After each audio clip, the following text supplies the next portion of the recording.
if TJ doesn't happen, if DJ rematch doesn't happen, Joseph Benavidez, is that a fight you still want, just with the way that fight ended, sort of controversially? Yeah, absolutely. We were just talking about it backstage with Eric. You know, when Joseph does get healthy, we can talk about the Grinch. Fair enough. And where does this win sort of rank in your career? You know, Pettis, very big name, you know, with his brother, and also just the fact he's been on a bit of a roll. You know, where do you sort of rank this win in your career? I'm not sure. I thought Hayes was a tougher opponent. We trained for him just a little bit more because Hayes had good takedowns, and he was more dangerous on the ground. And you know, obviously losing to Demetrius, Joe, and I fought pretty much the top 5 fighters in the world. I fought Benavidez, I fought Wilson Hayes, I fought Demetrius Johnson, and now I fought Sergio Pettis. Like, I'm not taking none of these fights lightly. I'm fighting the best of the best, and you know, I'm not fighting number 15 or number 16 guy. I'm top 5. What's up? And I know you made weight yesterday, but how was the cut for you this time around? You know, obviously you made the weight and everything, but how did you actually feel in there? You know, with cutting that weight and everything. It feels good. I'm getting better at it. I'm heavy. You guys can see when I get to the cage, I'm bulky. I'm solid. You can tell I feel like I'm a lot more muscular than Sergio, any of the guys that I fought before. But you know, I started adjusting some of the stuff that Captain Eric had. We did a hot bath the day of weigh-ins, which typically I do sauna, and I kind of do it old school wrestler style, you know, knock it off. But this time it was more kind of sitting in the hot tub, absent salt, and just sitting there and just waiting it out. But I'll always look ugly when I make weight. My head I get sucked back, and I look like an AIDS patient. But other than that, I felt good. I felt good to save my legs, and I'm good, man. I'm good. Last question for you here. How are you celebrating tonight after this big win? Celebrate. My family's, they always come down. We never go out, man. We just hang out at if there's a patio or a porch, we'd be hanging out there, but just hang out at the hotel. Eddie Alvarez got a great win tonight over Justin Gaethje, handing him his first loss. Did he do enough to sort of get back in that title picture, or would you like to see him fight another contender? He won this fight tonight. I think he's going to be out for a minute. You know what I mean? What you saw tonight is incredible. You know, the shots that Gaethje took to the body and head, the leg kicks, and it looked like, I don't even know yet, I don't know what's going on, but it looked to me like his jaw was broken, the way that his face was swelling up. Eddie Alvarez's absolute dogfight war between two absolute studs. So impressive. I don't expect either one of them to be back anytime soon. Henry Cejudo got a big win tonight over Sergio Pettis. Some fans weren't happy with the way the fight sort of unfolded. What were your thoughts on the fight? Did you think Henry did a great job in that? Listen, with tonight's fights, you don't want to be those two guys. You know what I mean? Yeah. They're going in there. They're fighting hard. They're trying to win. You know, and then you got guys knocking guys' heads right off their shoulders. You know, toe to toe, knockdown, drag them out wars, and you know, it was a tough fight to be in the middle of an amazing card. What's next for Jose Aldo at this point? Would you like to see him fight at lightweight? Because I think obviously, you know, he's not going to get a title shot anytime soon at featherweight. Jose Aldo is one of the longtime reigning world champions in the sport. He is an absolute legend. The guy has nothing left to prove. I think it's one of those things he has to go down and sit down, talk to his family, and decide what he wants to do next. He's got plenty of money. You know, I don't know. Last question for you. I know you've announced sort of the first quarter schedule for next year. No Canadian dates, so we're going to get any of those soon.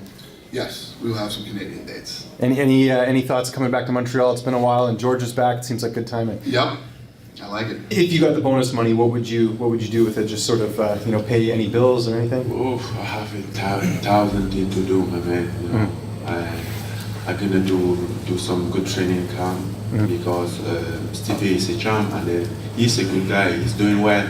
So I need to prepare, have a good training camp. I'll probably go to Paris for a few times, do some training camp there, or go to Cameroon, visit my family, keep helping them, and then I start working about my gym in Cameroon because I'm making some gym there for kids. So the money was probably helping for everything. And we've seen you during fight week, and like you always are, very respectful, very good manners, all that stuff. How important is it to be a role model, especially representing your people and everything else? I don't really choose to be that. I think it's just how I am, and then if that seems like motto is a good name. And you're getting the title shot next. You got a lot of leverage right now. Are you pushing the UFC to have a card in your country? Is that sort of a dream of yours? Yes, of course. I want to. First of all, I want to be the first African to have a UFC belt. I want to be the one who bring the UFC in Africa, basically in Cameroon. Make Cameroon be the first country in Africa to have UFC. It will be good. It will be like an honor for me. This is the biggest win of your career. How are you celebrating tonight? What is my biggest? This was the biggest win of your career, I would say. How do you plan on celebrating tonight after this press conference? The biggest win of my career is coming. Okay, fair enough. But how are you celebrating though? You gonna go out tonight, or are you gonna hang out with your team? I'm not done yet. I'm just on my way, doing my job. So I keep my head straight to my goal. I'm not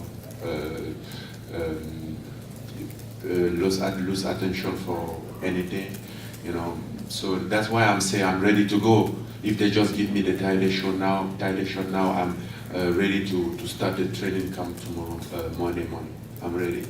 I have a goal. How much credit does this win go to the people around you, your manager, working with Tyler Minton this time around? It seems like you have a really good support system, and I know they've really sort of helped you, get to this point. Tyler Minton, fuck that guy. I'm just kidding. I love that guy, man. He was feeding me great. Everybody was talking about the cut and whatever and this and that, and being like, oh, he brought out the towel and blah blah blah. I'm like, I brought out the towel because when I check my weight without underwear on. Why am I gonna cut an extra half pound to wear an underwear to weigh and just bring out the damn towel? You know what I mean? That's extra work. And Tyler made me eat. When I was fighting Pettis last year, during Thanksgiving, I had a gallon of water all day. I had 4 meals with Tyler Minton here for this fight, on Thanksgiving. So I was blessed with him, my coaches, my staff, my management, Gracie Techniques, Legacy Muay Thai, Tactical Strength and Conditioning, Sucker Punch Entertainment. I got some of the best guys behind me, man, and a lot of success is with them, They're the guys working behind. I'm just the product. I'm the product that's getting shown to the world. They're the ones they're the guys underneath the hood fixing everything and getting me ready to go. How much did this cut compare to some of your other fights? Because again, the difference in this fight for sure was the fact you had a lot more energy, a lot more cardio. Best I ever felt. That's how I said. Best I ever felt. Everybody's like, oh, you sound this and that. That's what happens when you cut weight. Your throat is dry. I don't know. That's what happened to me. But I was fine. My energy was fine. Everything was great. Everybody's like, you look distraught on top of the stuff. The reason why I look distraught on top of the scale is because when I was covering it and I saw the towel in front of the stuff and you had to beat a scale, I was like, me knowing Gaethje, there's only one way the towel was going, up and down. That's why I had to be covering the line snake, and I was ready. That's why I was distraught, guys. Because I already know he was going up and down, and there's no other way to do it. So he was the man. He was thinking of me. He wanted me to get my drinks in faster. So shout out to Justin Gaethje, and he's the man. And ideally, when would you like to get back in the cage? I know this win's very fresh, but do you sort of have an idea in your head when you'd like to fight next? Whenever UFC wants to put my ass in Hawaii, or the Night Island in Vegas, I don't know. We see.